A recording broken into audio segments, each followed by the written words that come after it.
Como saben, estudio traducción desde hace 3 años ya. Entré a la carrera más que nada por jugar videojuegos y decir, che, esto suena feo, así que creo que podría hacerlo mucho mejor. En el transcurso de estos años me cambió mucho la idea de lo que tenía de cómo traducir. Para bien, de hecho, considero que se me amplió un poco la cabeza y que empecé a considerar mejor lo que es la traducción. Conseguí una edición del Hobbit en inglés, que la pude leer. Quiero conseguir ediciones del Señor de los Anillos y el Silmarillion en inglés, porque me interesaría leerlas, porque es distinto a lo que sería en el idioma original.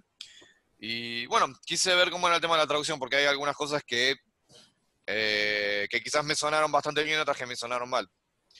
Y bueno, para empezar, lo que es traducción, sin ir a una definición muy académica, porque no es mi estilo, traducción es llevar algo de un idioma a otro idioma, pero respetando el estilo del idioma objetivo, digamos. Porque el inglés y el español tienen distintas formas estilísticas de abarcar la comunicación. Por ejemplo, el inglés usa muchísimo la voz pasiva, pero en el español realmente no la usamos casi para nada, salvo cuando tenemos que destacar el objeto de una oración. Si no, lo que por ejemplo se hace erróneamente es utilizar la voz pasiva para generar oraciones impersonales. Y en realidad el español tiene otros recursos como el animizar o el convertir verbos en sustantivos, o más simplemente lo que se llama el ser impersonal, que es por ejemplo cuando se dice, no sé, se cometieron errores, se está analizando la situación. Esa es la forma de impersonalizar más común. Bueno, redondeando, uno lo que hace es tratar de llevar de un idioma al otro respetando el idioma. Además, tenés una nueva complejidad, o sea, se suma una complejidad que es respetar el estilo del autor, el estilo, la forma de escribir del autor. Que, bueno, eso incluso pasa en textos periodísticos, pero en literatura es todavía más complicado, porque cada autor tiene su forma de escribir. Y en Tolkien eso es fuerte, porque Tolkien tiene una manera muy específica de escribir y toda la obra es muy rica en significado, desde los nombres hasta incluso las canciones. Una cosa interesante que leí es que, y me había olvidado, es que en realidad El Señor de los Anillos y El Hobbit están pensados con lo que sería el libro rojo de la frontera. Tolkien lo concibió como si él estuviese traduciendo desde la lengua de la Tierra Media al inglés contemporáneo, lo que es el Oestron al inglés contemporáneo. Entonces eso es muy llamativo, porque ya de por sí Tolkien se posiciona a sí mismo no como un escritor, sino como un traductor, que ya de por sí lo hacía con los distintos textos literarios de inglés antiguo que tradujo, la saga de, Sir Gawain and the Green Knight, por ejemplo. claro, como la de Sir Gawain, como Beowulf, como la saga de Sigurd, todo eso, ella tenía el trabajo de traductor. Y es curioso cómo con El Señor de los Anillos se puso como en papel también de traductor. Y bueno, las primeras traducciones del Señor de los Anillos, la primera traducción fueron en holandés y en sueco. Y Tolkien no estaba muy satisfecho con esas traducciones. Cito de lo que estuve leyendo. Tolkien, un experto en filología germánica, examinó aquellas traducciones que estaban en preparación mientras aún se encontraba con vida e hizo comentarios que reflejan tanto el proceso de traducción como su obra. Para ayudar a los traductores, y porque no le agradaban algunas decisiones tomadas por los primeros traductores, como Ake Olmarks. Y cito, denme un segundo porque lo tengo escrito en inglés. Lo que le estaba más a Olmark era su actitud casual sobre los nombres en la novela. Ninguno de estos nombres, como sabemos, lo había inventado por accidente. Tolkien había pasado mucho tiempo creando estos nombres y dándoles un significado en el contexto particular. Por ejemplo, el lenguaje que hablaban los hobbits estaba íntimamente relacionado con el de los Rohirrim, aunque el lenguaje de los Rohirrim era más arcaico, debido a que, bueno, el lenguaje hobbit estaba representado como una especie de inglés en la novela, mientras que el lenguaje de los Rohirrim era una especie de inglés antiguo. Todos los nombres tenían su significado especial y su etimología. Este sujeto, Olmarks, estaba completamente... no sabía esto. Se dio cuenta que, como el Señor Sánchez se supone que era una traducción del Oestron ficticio al inglés, él tenía que traducir, él tenía que crear una traducción del sueco que diera como esta especie de sentimiento de una especie de traducción desde el western. Era una de las poquitas cosas que el tipo acertó, pero por desgracia no fue tan inteligente a la hora de traducir los nombres del inglés al sueco. Más que nada porque no sabía mucho del inglés, por lo visto. Y acá tengo directamente una carta de Tolkien a un tal Reiner Unwin referido a esto. Es muy graciosa la carta. Dice: lo que trajiste de Almqvist y compañía es a la vez desconcertante e irritante.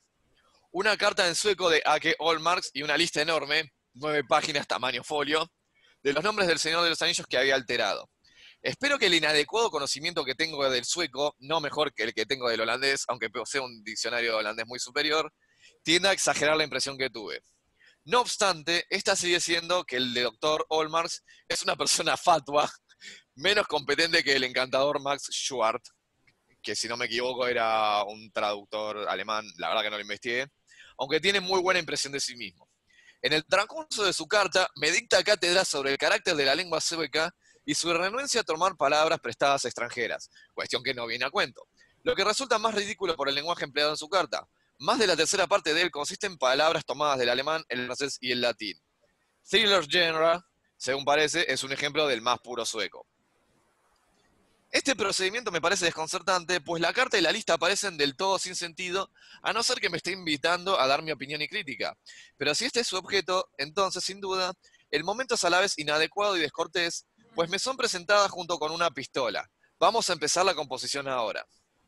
Tampoco se tiene en cuenta mi conveniencia. La comunicación llega llovida del cielo en la semana académica, quizás más atareada del año. He tenido que quedarme levantado hasta muy tarde por la noche, solo para examinar la lista, concediendo la legitimidad a la necesidad de la traducción, cosa que no hago, salvo en el grado muy limitado. Esta no me parece exhibir gran habilidad y contiene un número bastante crecido de errores positivos. Aun cuando sean excusables, dada la dificultad del material, creo que esto es lamentable y podría haberse evitado si se hubiera hecho la consulta más temprano.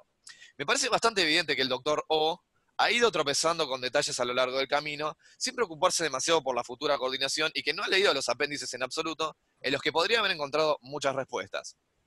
Por cierto, espero, cuando se negocien nuevas traducciones, si llega el caso, ser consultado con antelación suficiente, sin que un pájaro tímido tenga que ser espantado y alejado de los huevos. Ya, ya, ya. Después de todo, no cobro nada y puedo ahorrarle a un traductor no poco tiempo y desconcierto. Si se me consulta con suficiente antelación, mis observaciones no se verán tanto a la luz de la crítica quisquillosa. Veo ahora que la falta de un índice de nombres es una serie de desventajas al tratar estos asuntos. Si la tuviera, aún uno solo con referencia al volumen y capítulo, no a la página, sería una cuestión relativamente fácil indicar de inmediato todos los nombres que se prestan a la traducción. Ellos mismos, de acuerdo con la ficción, traducidos al inglés.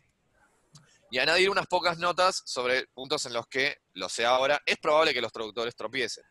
Esta lista de mano me sería de gran utilidad en futuras correcciones y en la composición del índice, que creo que podría reemplazar a alguno de los autores en índices. También en relación con el Silmarillion, en el parte del Señor de los Anillos tiene que escribir retrospectivamente para que ambos sean coherentes. ¿Crees que podrías hacer algo? Aparte, a partir de esto, se crea una guía de los nombres del Señor de los Anillos, dirigida principalmente a las lenguas germánicas. En esta guía, que la verdad ahora tengo ganas de conseguirla, el autor explica la etimología de cada nombre, señala los nombres que deben traducirse y da consejos sobre cómo hacerlo. Además, propone que los traductores consulten directamente en la frase temprana.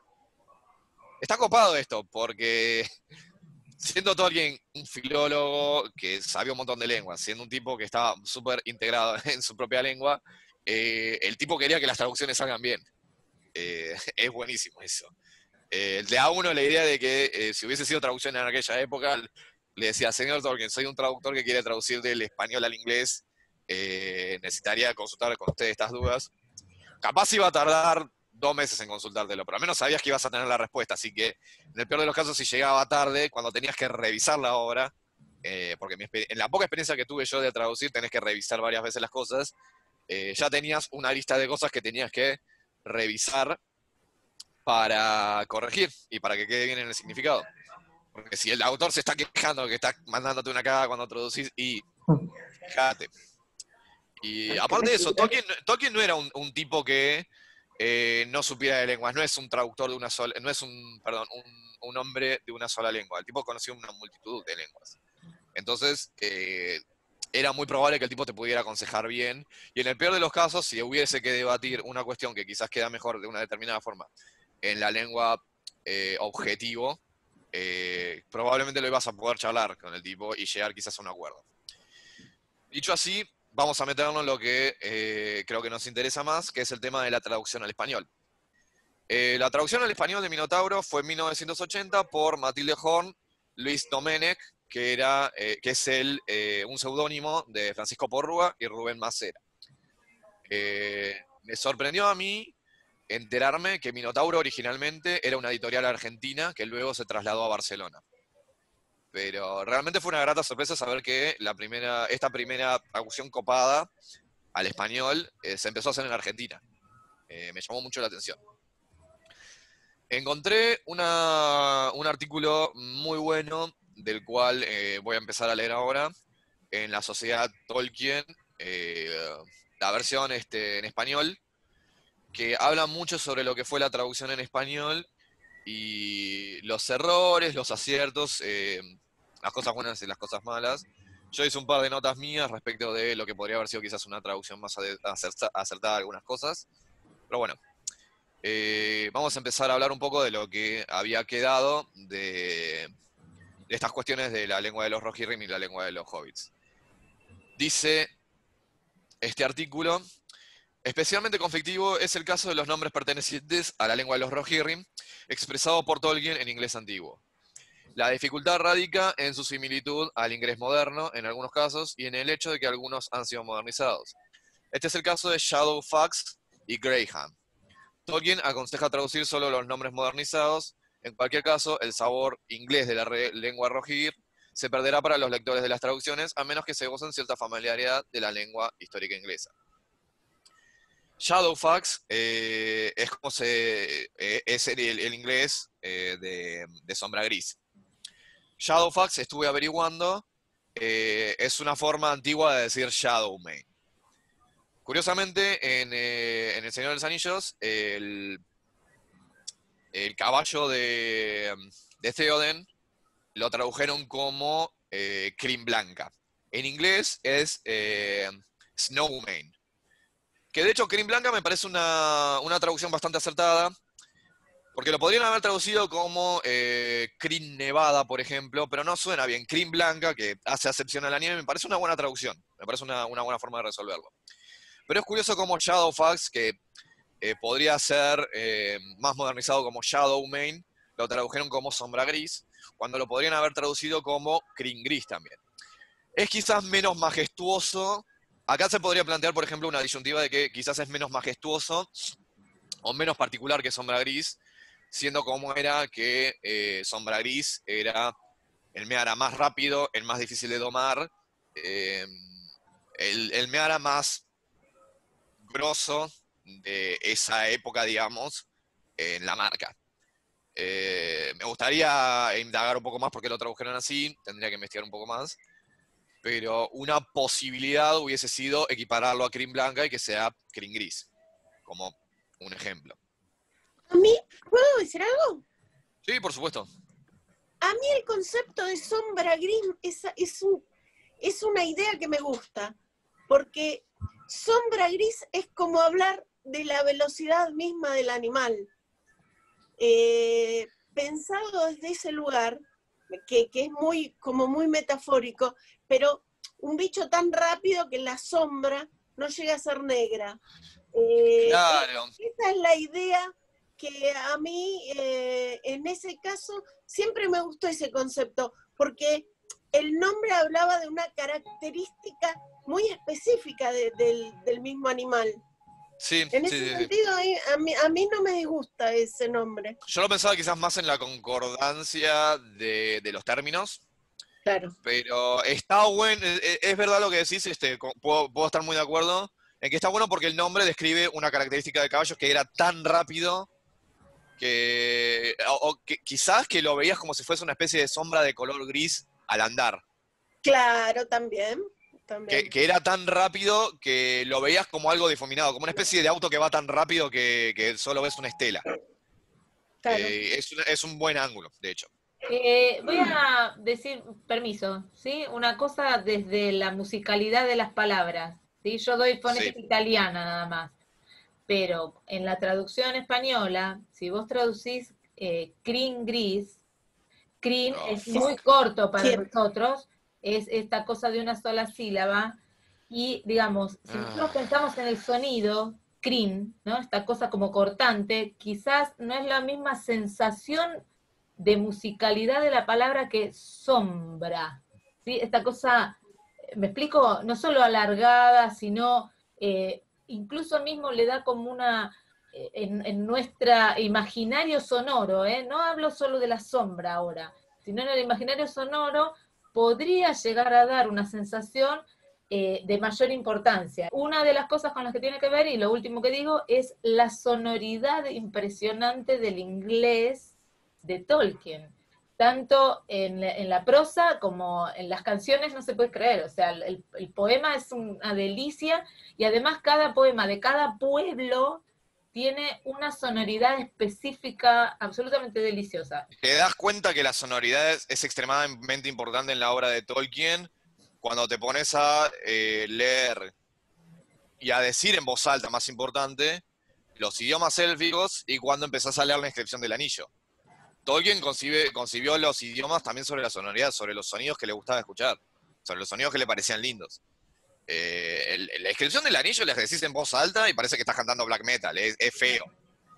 Hablas en élfico en voz alta y suena lindo, la sonoridad es súper importante el Tolkien. Y todo este tema de poder mantener una cierta sonoridad en español, yo calculo, y en todos los idiomas en general calculo que debe ser algo que le debe haber importado bastante al profesor, porque para él la sonoridad era súper importante en la parte del lenguaje. Estoy muy seguro de que eso influyó también en una parte de las recomendaciones que tiene al respecto de cómo traducir no solo el trasfondo idiomático, sino incluso cómo sonaba al oído. Estoy muy seguro de eso. Un ejemplo de eso, que siempre lo pensé, es, a mí me gusta cómo tradujeron el nombre de Sam, el nombre completo de Sam, al español. Porque, por ejemplo, Samwise, o sea, Sam Sabio Gamgee, Sam Sabio, en cambio, Sam Sagaz, aunque Sagaz tal vez se traduce mejor con la palabra cunning o smart, en todo caso. Pero Sam Smart o Sam Cunning no pega. O sea, Samwise en inglés está bien. Suena bien, tiene sonoridad. Y en castellano el Sam Sabio no suena bien. Sam Sagaz. Yo creo que una buena traducción literaria no se basa en que sea literalmente la misma palabra para que el significado sea el mismo. En realidad es mejor pensarlo como un artista. O sea, ¿qué queda mejor? ¿Qué suena más lindo? Y suena más lindo Sam Sagaz, aunque no es técnicamente el término apropiado para... el término perfecto para hacer una traducción. Ese es el... Pero no se justifica. Para mí no se justificaría leer toda una obra como El Señor de los Anillos como Sam Sabio. De hecho, es uno de los desafíos como traductor, traducir bien a la lengua a la cual tenés que traducir, tener bien el estilo del autor, y si el estilo del autor encima conlleva una fuerte sonoridad como Tolkien, tenés algo más, tenés un extra de dificultad ahí, porque es un extra de dificultad complicadito. Y bueno, vamos a meternos justamente en esto, que es cómo fueron traduciendo ciertas cosas. Dice el articulito este. Las traducciones al español del Señor de los Anillos de las que nos ocuparemos son la perteneciente a la edición de Minotauro, hecha por Luis Domenech y publicada en 1978, 3 volúmenes, y la más reciente de Matilde Horn, Luis Domenech y Rubén Macera, publicadas también por Minotauro en 1993, un volumen. A pesar de los 15 años transcurridos entre ambas traducciones, las divergencias son mínimas en lo que atañe a la traducción de nombres propios, como veremos más adelante. En el apéndice de este trabajo se incluye un análisis pormenorizado de todos los nombres incluidos en el índice onomástico del Señor de los Anillos, cuya traducción no es transparente. La única discrepancia significativa entre las dos traducciones que analizaremos es Barn Furlong, una palabra que en la edición del 78 es eliminada, pero en el 93 se traduce como BAM. Aquellos nombres propios que no aparecen en The Guide to the Names in the Lord of the Rings, pero presentan alguna dificultad para el traductor, han sido incluidos en cursiva. A continuación, de cada nombre se indica su adaptación al español entre paréntesis. Según el tratamiento recibido, los nombres se dividen en traducidos, adaptados y no traducidos. Según la fidelidad de las recomendaciones de Tolkien, en cada uno de estos grupos el tratamiento puede ser ortodoxo, esto es respetuoso con esas indicaciones, parcialmente ortodoxo y heterodoxo. Por seguir las divisiones del índice onomástico, los términos se han dividido a su vez en nombre de personas, lugares y de cosas. O sea, viene una lista importante. Lo primero que llama la atención de este tratamiento es que la mayoría de las partes de los nombres propios son traducidos de manera ortodoxa, incluso en los casos en los que el significado original de la palabra es oscuro o llama engaños. Este es el caso de hard bottle, traducido actualmente adecuadamente como cazadura, proveniente del inglés antiguo bottle, edificación, y no del inglés contemporáneo bottle. Eso es interesante porque requiere un montón de laburo. O Gladden Fields, del cual Campos Gladios es una magnífica traducción, ya que Gladden no se refiere al verbo homónimo, sino a una planta acuática en el que en español también se denomina gladio, espadaña de agua. Otras traducciones especialmente adecuadas son, por ejemplo, Fontegris por Horwell, Aceveda por Holling o Belinfantes por Fairburns. Estos aciertos, en la línea de lo sugerido por el propio Tolkien, permiten pensar que los traductores utilizaron la guía de su trabajo. Encontrar nombres eufónicos que trasladen de manera adecuada el significado original es difícil, pero los traductores han salido airosos en la mayor parte de sus ocasiones. Quizás sería posible encontrar mejores expresiones para otras traducciones como campos tumularios, barrow fields, campos de los túmulos, o valle emboscado, Derdingle, valle oculto. En cualquier caso, aquí nos movemos ya casi en el terreno de las preferencias estéticas individuales.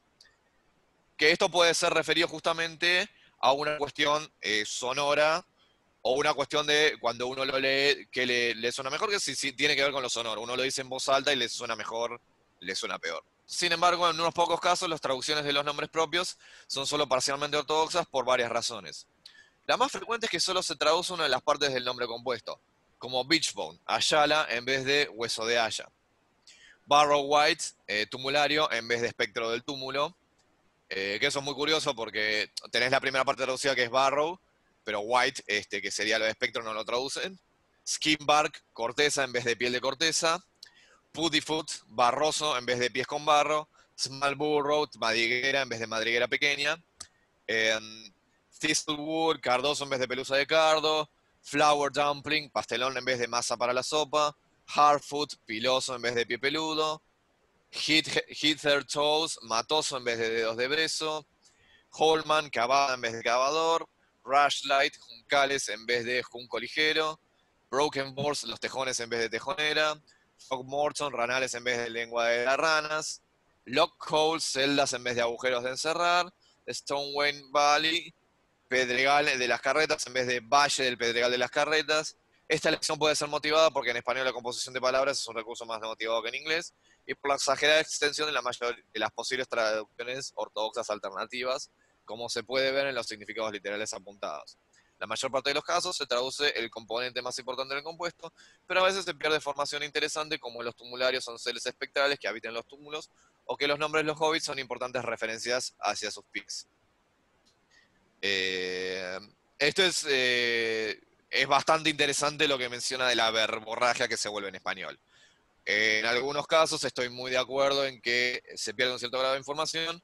En otros casos, realmente, cuando lo leía, y díganme ustedes qué les pareció, sonaba verborrágico. Muchas de las palabras, como se lo traducía de manera literal, sonaba como muy complicado, sonaba como un cúmulo de palabras que entorpecían el fluir de la lectura y el fluir del habla.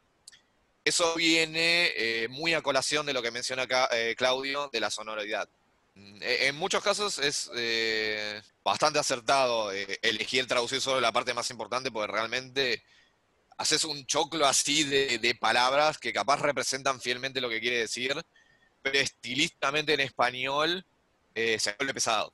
Porque el problema en español es que hay muchas palabras. Acá se usan muchas palabras. En cambio, en inglés es casi todo monosílabo. Claro.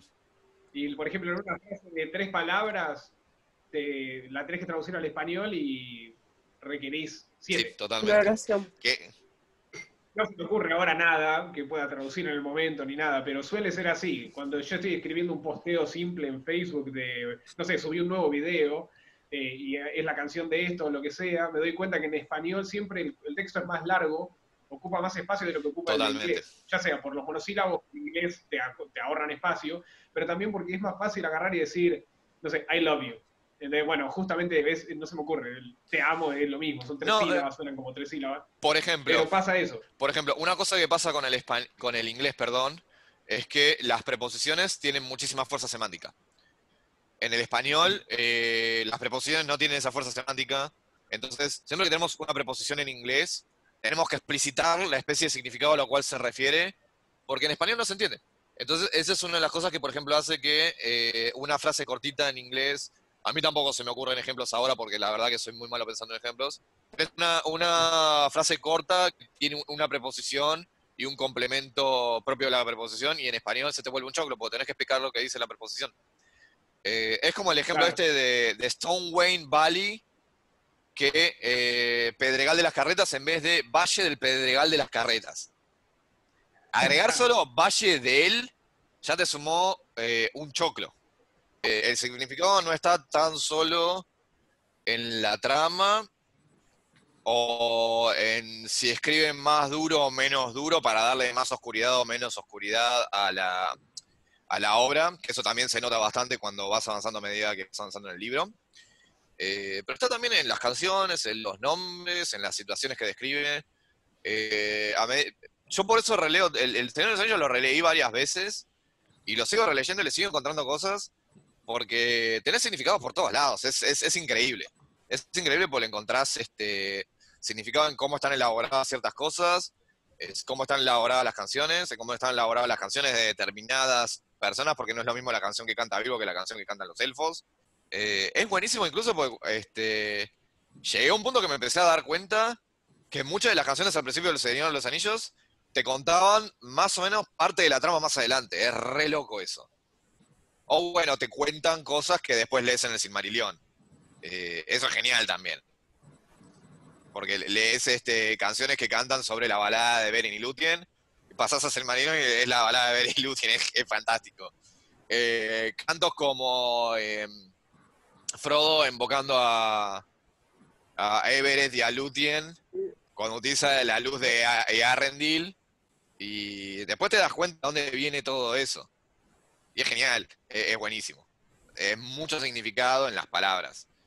Eso de la importancia de las palabras se nota en la película de Tolkien, la de Nicholas Hoult, cuando habla con el profesor de él, que no me acuerdo el nombre, el canoso, y empieza a caminar ahí por el parque de Oxford, y el chavo se va alejando y le hace todo una perorata de lo que es una palabra, que el árbol, y que después la asocia, el chico asocia la palabra árbol con no sé cuánto, pero como que eran re importantes las palabras, y que ya Edith se lo había dicho cuando salieron aquella vez a comer algo, que las palabras eran re importantes por el significado, no solamente por qué tan lindas sonaran, sino por lo que significaban.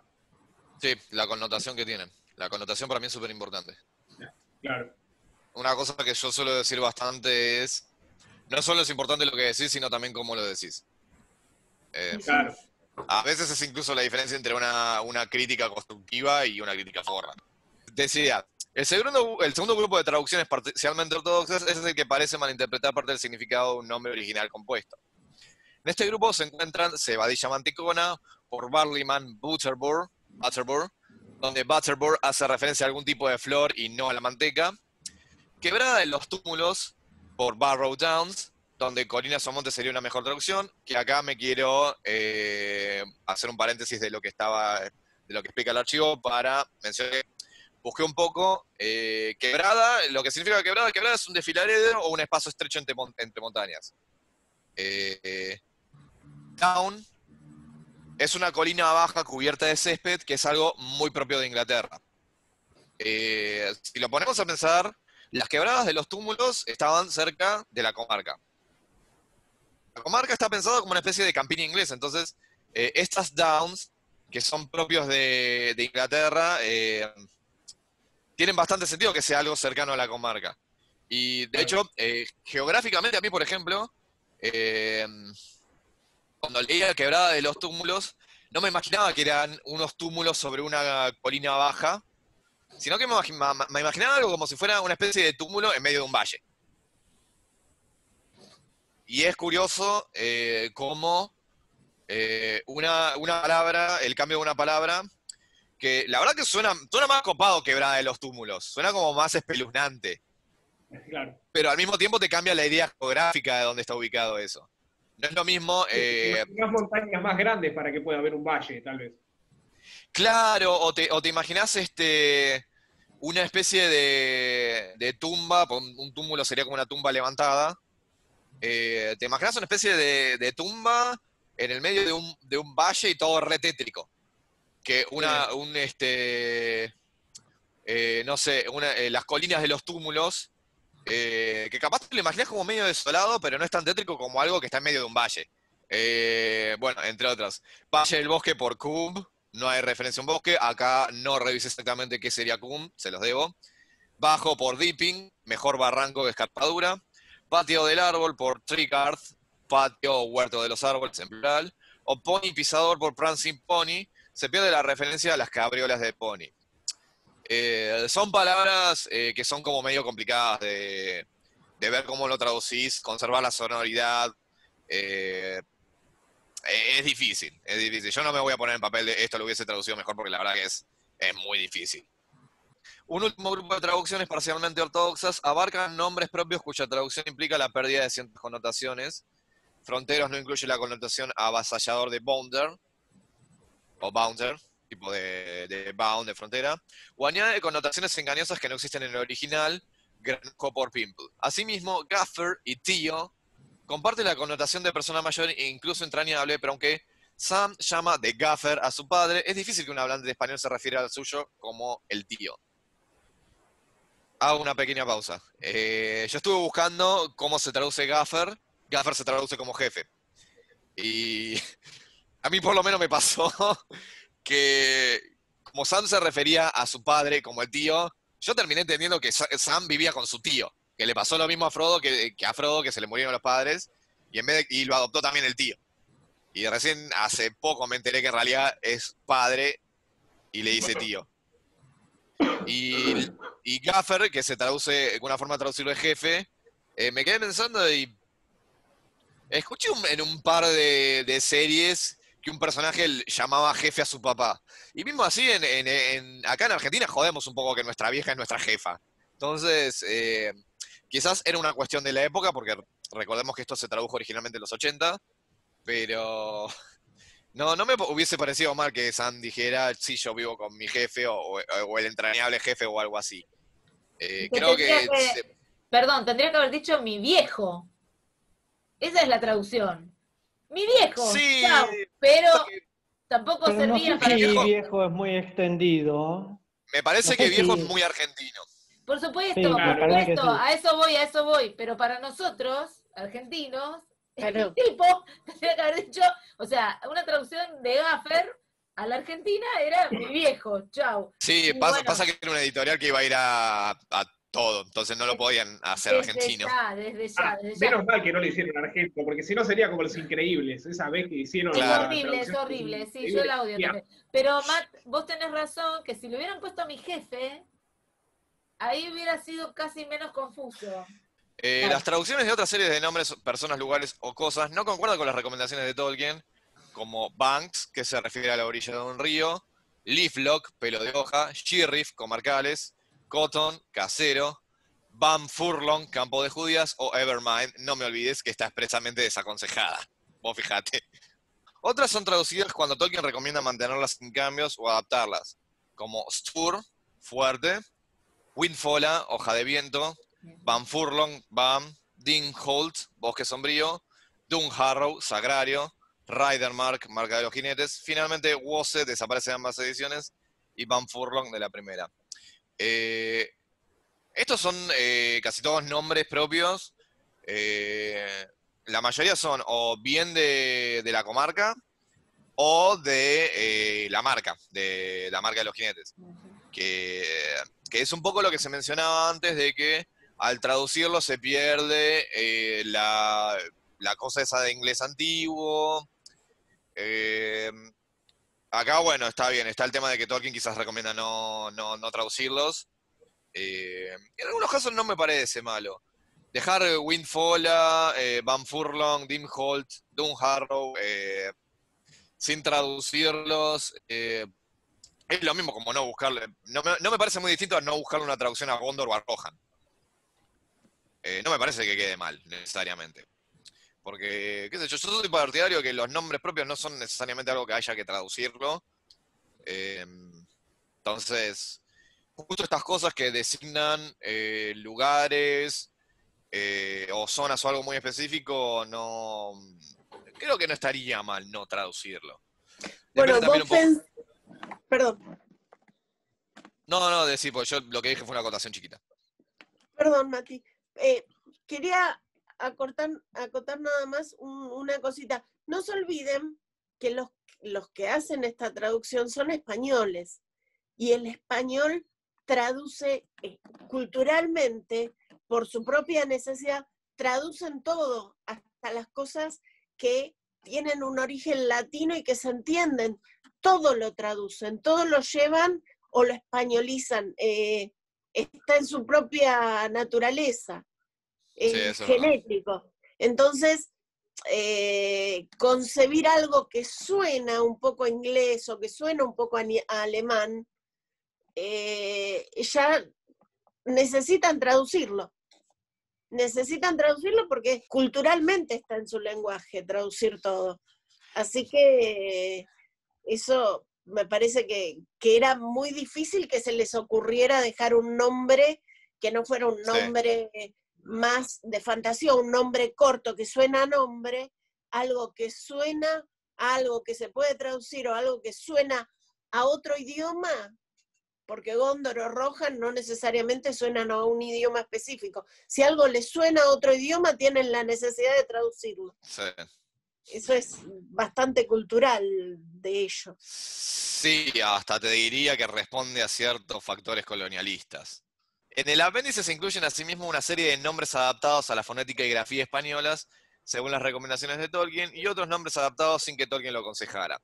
Ucorno y Wargo son las más llamativas. De esto no hice demasiada investigación. Por último, las traducciones españolas introducen sin cambios unas pocas palabras que Tolkien aconsejaba traducir: Rumble, Evendim o adaptar, como Lune.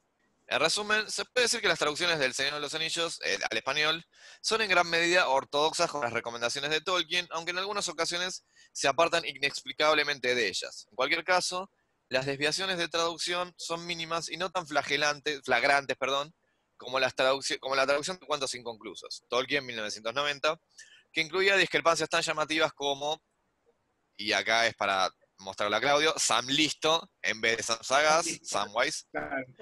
Uno de los personajes principales del Señor de los Anillos, y traducciones y adaptaciones de nombres en inglés antiguo como Rey Yelmo por King Helm, Yelmo de Elfo como Elfhelm y Grimbold como por Grimbold, cuando Tolkien expresamente desaconseja traducir los nombres en inglés antiguo.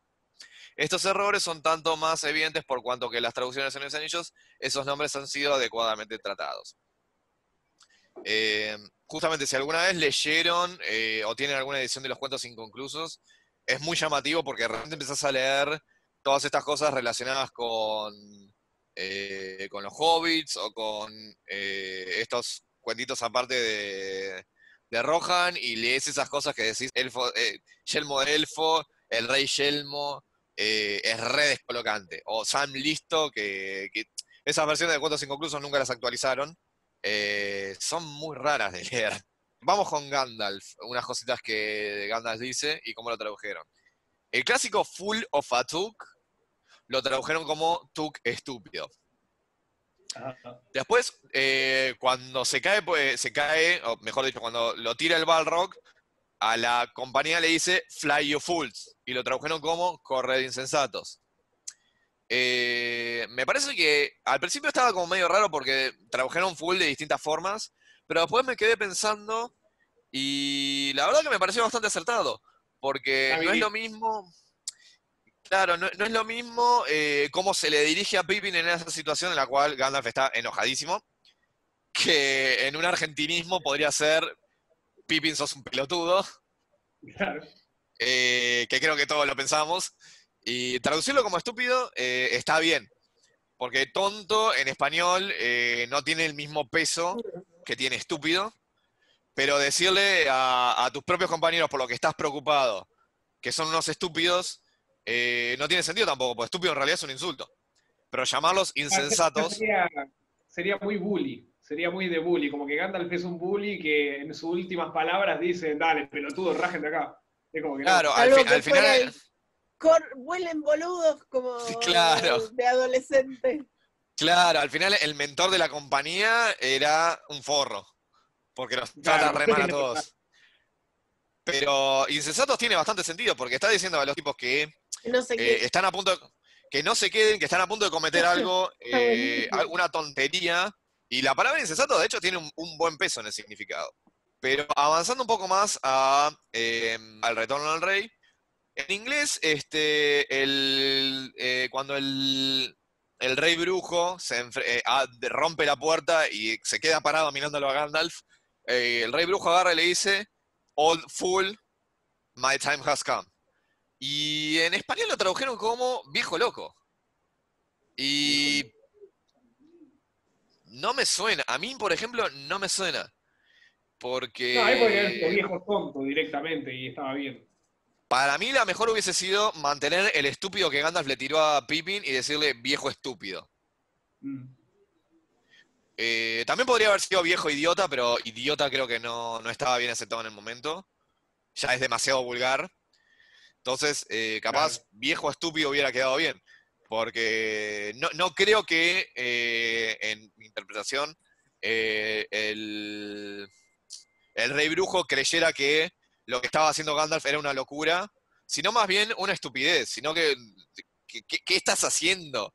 Sos un gil, te voy a cagar a bife, básicamente. Es mi hora, se acabó la tuya, y vos estás acá parado como un bobo y, no sé, te voy a cagar a bifes. Más que un viejo loco.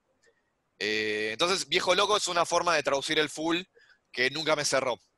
Y otra cosa que, por ejemplo, nunca me cerró es cuando Gandalf le dice a Denethor, y Denethor se refiere a sí mismo como un viejo chocho.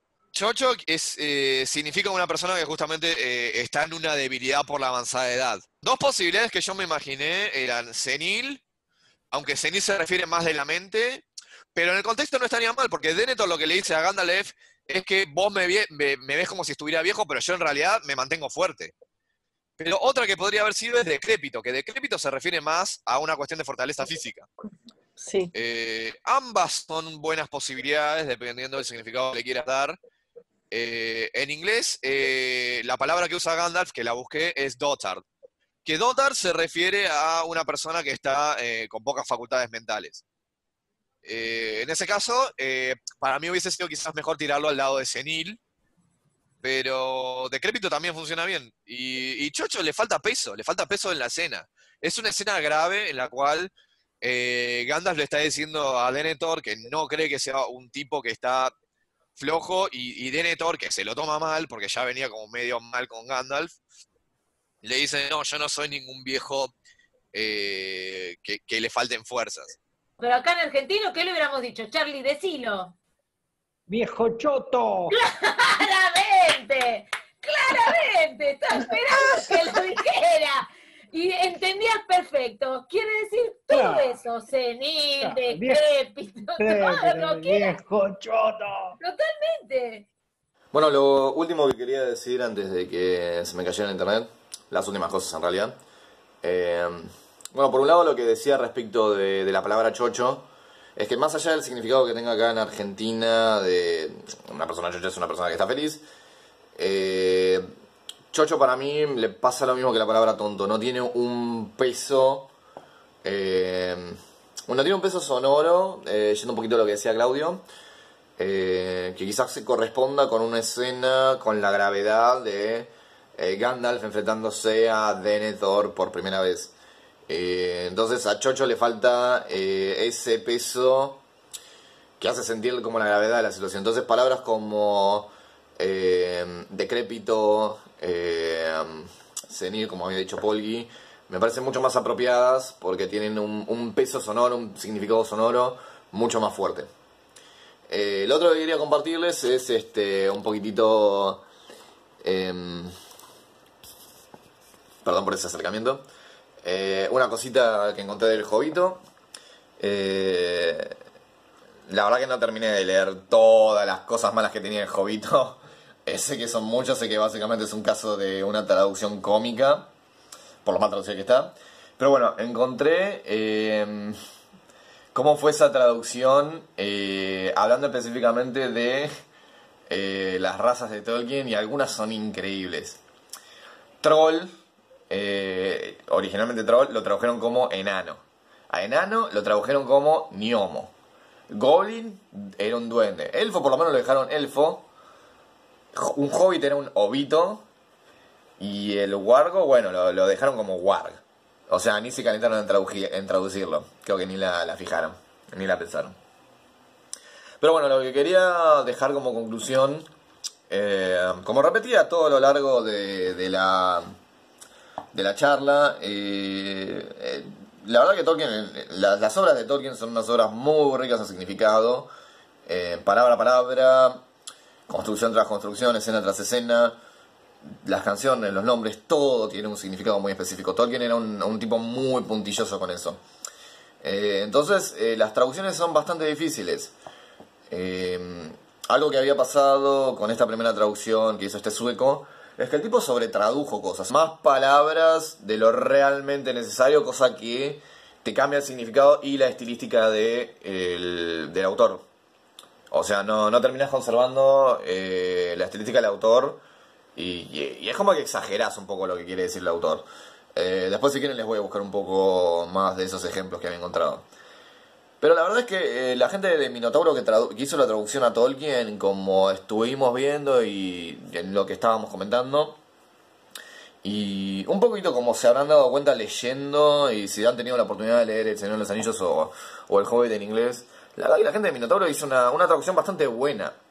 Se entiende bien muchas cosas, algunas quizás se pierden, como lo de Gaffer, tío.